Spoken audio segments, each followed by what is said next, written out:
Good morning, everybody, and welcome to the first American Truck Simulator episode on my channel. Let's check our air pressure. Yes.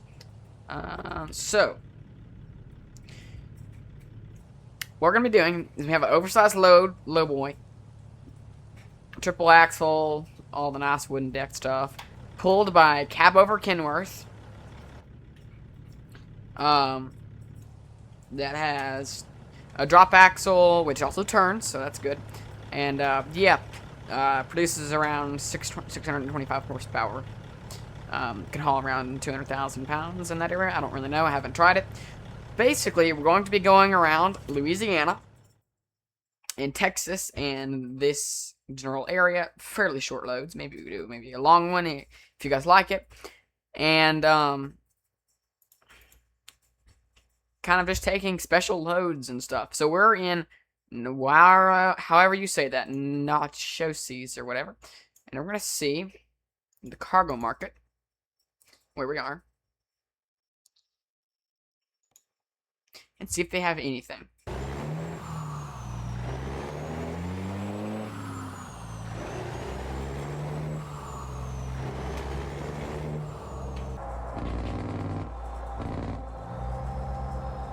So one thing I do have, a mod that I do have, ooh, slowing it down. It is raining, so we are top heavy and slippery. I have some settings turned up where we're a lot more wobbly on the top end wise, and the rain is a lot slicker than the base game default settings, so more realistic. So we are playing in a realistic setting, so, but I am gonna speed because technically that's realistic.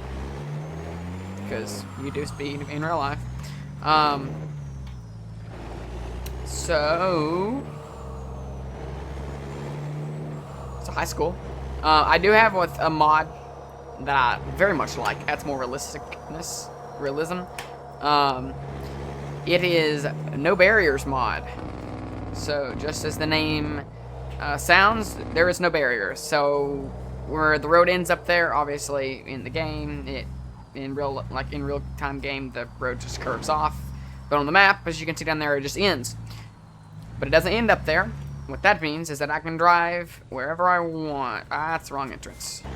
Also, that means is that down here on the map, the road ends, but look, the road does not end, and I can drive up there, which is very nice. I do have to be careful though, because the game was not meant for that to be unlocked or open, so the road may actually not have collision. It may just be like a paintable thing and not have collision and fall through the map and then, you know, lose my truck. So we're gonna get checked in. Alright, we are checked in and we have our delivery spot. We're gonna back in over here, I think, on this side of the building. There's a Kenworth, waste management, Dell, whatever, Jew, I don't know if that's Mexican or whatever, Spanish. This will be pretty easy bags, just straight back right onto the dock.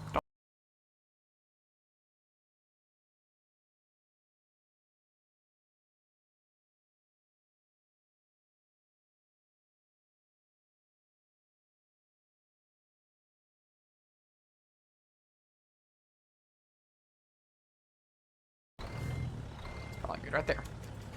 Alright. And let's go ahead and get loaded up. Alright, took about 15 minutes to get loaded up, which is not that bad.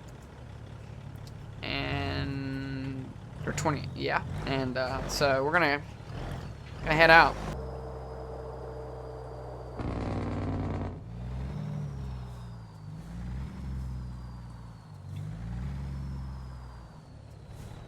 Another thing that I'm not doing realistic is using third person. I'm not going to be. I mean, I'll use first person when I'm on the highway just because it's a little easier to see out of. But in towns, I have this giant visor and I can't see the light. And also, yeah, I'm just going to be using third person in kind of the city area. And I don't know why these people are stopping. That bus can clearly turn. I don't know why it's not turning. I'm nowhere near his lane of the road. And if anybody, I should have to swerve out more than he does. And it is green.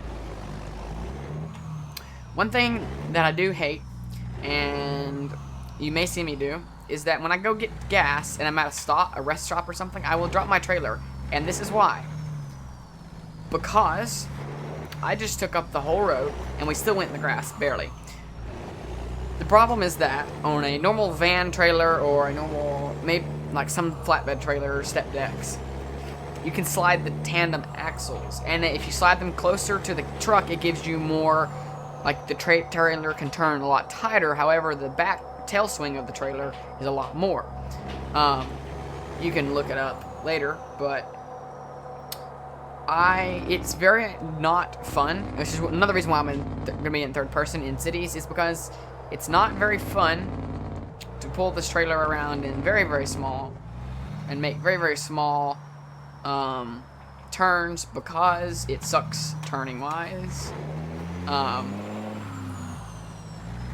It just doesn't track, whatever. So I will drop my trailer sometimes and go get diesel, just if the town is really, really small and crowded with a lot of cars and a lot of turns, because I don't want to drag the trailer around and have to worry about it and whatever. So, but it is triple axle, so it can hold lots and lots of fun things. Are you gonna let me over, truck?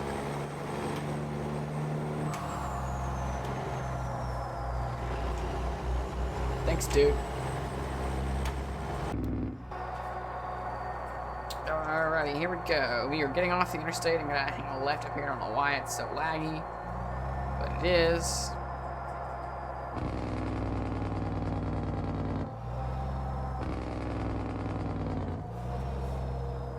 Alright, let's go ahead and get this light. Made it. Plenty of time to spare. See, if there's a car there, we would have probably, well, we wouldn't have hit him. We would have been fine. It'd been close, though. Delivering this to Swift Transport. They're wanting a 8,500-pound boom lift.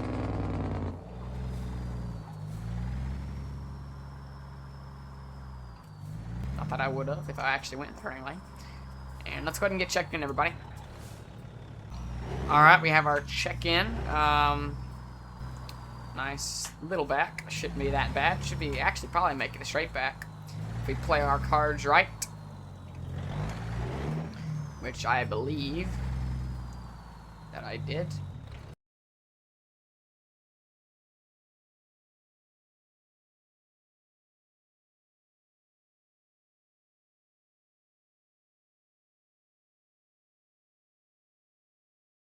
Move, because we may not be able to get the loader off, or we may just drop the front. Yeah, probably what we'll do is drop the front and then unload the loader. So yeah, we're here.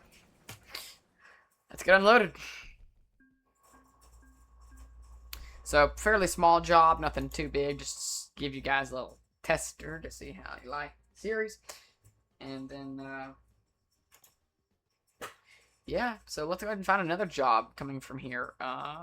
Monroe, LA, Lake Charles, another Lake Charles. That is a 31,000-pound cooling tower going to Lake Charles, which is quite a ways away. Actually, it looks like it's, what is today? It's about 4 hours away. So we may actually take this. I'm going to take this. We'll take this. How about that? And thank you guys so much for watching, and see you on the next episode of American Truck Simulator.